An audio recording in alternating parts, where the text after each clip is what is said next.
మీ మనసు బాధతో నిండినప్పుడు ఒక్కసారి ఈ మాటలు వినండి.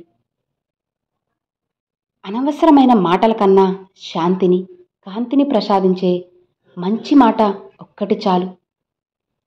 అలానే నీ బాధకు కారణం ఏదైనా అవ్వచ్చు, కానీ ఆ కారణంతో ఇతరులకు నువ్వు హాని చేయకు. మనసులో, జీవితంలో ఒక మనిషి గురించి మరొక మనిషికి జీవితాంతం శాశ్వతంగా గుర్తుండిపోయే రెండు విషయాలు: చేతితో చేసిన సాయం, మాటతో ఇతరుల మనసుకు చేసిన గాయం. శరీరానికి మరణం అనేది ఒక్కసారి మాత్రమే వస్తుంది, కానీ మనసుకు మనం తప్పు చేసిన ప్రతిసారి కూడా మరణమే కదా సంభవిస్తుంది. ఆనందంగా ఉండేవారు తమ దగ్గర ఉన్నదాని గురించి మాత్రమే ఆలోచిస్తారు. విచారంగా ఉండేవారు తమ దగ్గర లేని వాటి గురించి మాత్రమే ఆలోచిస్తారు. అలానే అందరితో కలిసి చెడు దారిలో వెళ్లే బదులు ఒంటరిగా మంచి దారిలో వెళ్ళడం నీకు ఎంతో మంచిది. ఇతరులతో కానీ ఎక్కడైనా సరే నీ అవసరమైతేనే మాట్లాడు, లేదా మౌనంగా ఉండు. సాధ్యమైనంత వరకు సంభాషణల్లో ఇతరుల ప్రస్తావనను తీసుకురాకు. ఎందుకంటే ఉత్తమ సంభాషణలు సిద్ధాంతాల చుట్టూ తిరుగుతూ ఉంటాయి కాబట్టి. మరి నీచమైన సంభాషణలు అస్సలకి వద్దు. మనం చేసే పని మంచైనా చెడైనా సరే మనల్ని నీడలా వెంటాడుతుంది. నువ్వు మంచి చేస్తే అది నీకు మంచే చేస్తుంది. నువ్వు చెడు చేస్తే ఏదో ఒక రోజు నిన్ను నాశనం చేస్తుంది. జీవితంలో ఏదైనా సరే మనసు చెప్పినట్లు వినడం కాదు, మనం చెప్పినట్లు మనసు వినేలా చేసుకోవాలి. అలా మలుచుకోవాలి. అప్పుడే నువ్వు ఏదైనా సరే ఖచ్చితంగా సాధిస్తావు, విజయాన్ని చేకూర్చుకుంటావు. గతాన్ని ఎప్పుడూ కూడా తవ్వుకోకండి. తవ్వుకొని బాధపడకండి. భవిష్యత్తు గురించి కలలు కనద్దు. వర్తమానం పైన మాత్రమే నువ్వు దృష్టి పెట్టు. హింస అంటే శారీరకమైనది కాదు. మాటలతో ఎదుటి వారిని బాధ పెట్టినా కూడా అది హింసే అవుతుంది అని తెలుసుకో. మనకు ఇష్టమైన వారి వల్ల మనకు ఆనందమే కాదు, దుఃఖం, బాధ, కష్టాలు ఇవి కూడా వస్తాయి. కానీ అవి ఎప్పుడు ఎలా వస్తాయో ఎవ్వరికీ అంతు చిక్కదు. మనకు సాయం చేసేవాడు దేవుడు, మంచి మాటలు చెప్పేవారు గురువు, నీతిగా బ్రతికేవారు మనిషి. ప్రపంచంలో మౌనానికి మించిన ఆయుధం మనకున్న సహనం. రక్తపాతంతో గెలవలేనిది చిన్న చిరునవ్వుతో గెలుచుకొని రాగలం. ప్రయత్నించు, నీకు కూడా సాధ్యమే. ఒక యుద్ధంలో 1000 మందిని ఓడించిన వాడు కాదు, తన మనసును తాను జయించిన వాడే నిజమైన వీరుడు. మన లోపల శత్రువు లేనంత వరకు బయట శత్రువు మనల్ని భయపెట్టలేదు. అలానే ఎదుటి మనిషిని అర్థం చేసుకోవాలంటే నీకు క్షమించే గుణం ఉండాలి. అంతేకాని పక్కవాడు ఏడుస్తుంటే ఆనందించకూడదు. గుర్తుపెట్టుకో, నీకు ఎందులోనైతే ఆనందం దొరుకుతుందో ఆ భగవంతుడు నీకు అదే ప్రసాదిస్తాడు.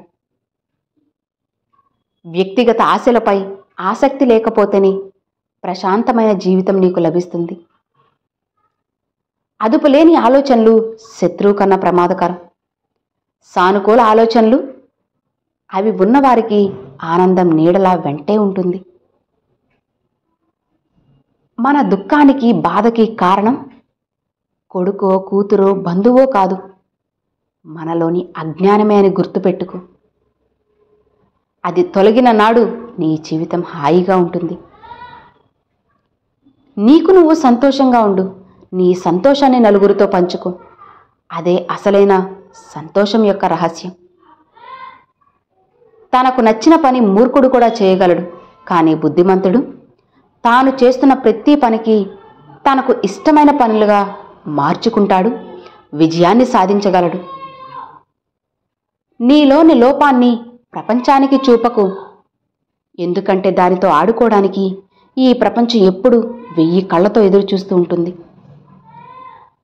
వాళ్ళేమనుకుంటారో వీళ్ళేమనుకుంటారో చుట్టుపక్కల వాళ్ళు ఏమని అనుకుంటారేమో అని అనుకుంటూ పోతే సగం జీవితం సంకనాకిపోతుంది అని తెలుసుకో. అసలు ముందు నువ్వేమనుకుంటున్నావో అది మొదలుపెట్టు. దానిపై ధ్యాస పెట్టు. దాని గురించి మాత్రమే ఆలోచించు. ఇతరుల్ని నువ్వు రెచ్చగొట్టేలా చిరాకు పడే మాటలతో సమాధానం అస్సలు చెప్పకు. ద్వేషాన్ని దూరం చేయగలిగేది ప్రేమ, ద్వేషం కాదు కదా. జీవితం అంటేనే పోరాటం. అలాంటప్పుడు స్వార్థం కోసమో అధర్మం కోసమో ఎందుకు పోరాడాలి చెప్పు? ఆ పోరాటం ఏదో ధర్మం కోసమే పోరాడు. ముందు నిన్ను నువ్వు సంస్కరించుకో. తరువాత సమాజాన్ని, మనుషుల్ని నువ్వు సంస్కరించు, తీర్చిదిద్దు.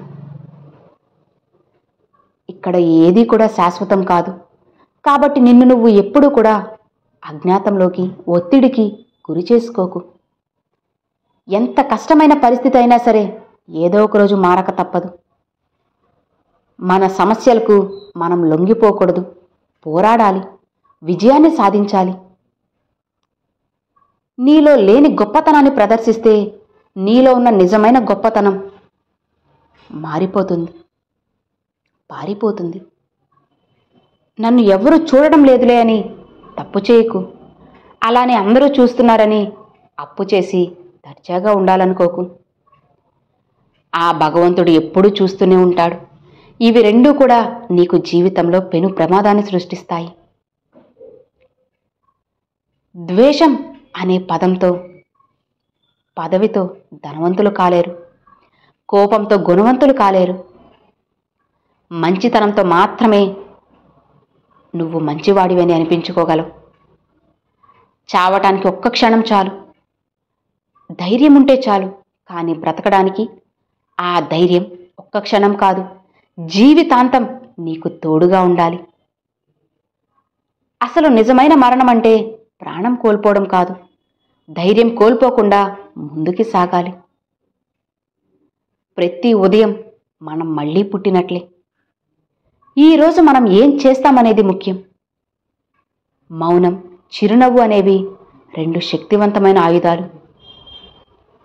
చిరునవ్వుతో ఎన్నో సమస్యలు పరిష్కరించవచ్చు, కానీ మౌనంతో ఎన్నో సమస్యలు నివారించవచ్చు. ఇక మీరు ఇవన్నీ తెలుసుకోవడం వల్ల మీ మనసులో ఉన్న బాధ కొంతవరకైనా తగ్గుతుంది. కాస్త ప్రశాంతంగా ఆలోచిస్తే మనకు తగ్గని సమస్య అంటూ ఈ లోకంలో ఏది ఉండదు. ఏదైనా సరే మనం సాధించగలమే. మనం జీవితాంతం సంతోషంగా ఉండాలి అంటే ఎప్పుడు కూడా చాలా ధైర్యంగా ఉండాలి. ఎవరో ఏదో చెప్పారులే అని చెప్పి నువ్వు డీలా పడిపోతే ఏదో ఒకరోజు నువ్వు బాధపడాల్సి వస్తుంది. కాబట్టి నువ్వు ఎప్పటికీ కూడా వెనక్కి తగ్గకు. ధైర్యంగా ముందుకు వెళ్ళు. ఆ భగవంతుడు ఎప్పుడూ నీతోనే ఉంటారు. అర్థమైంది కదా?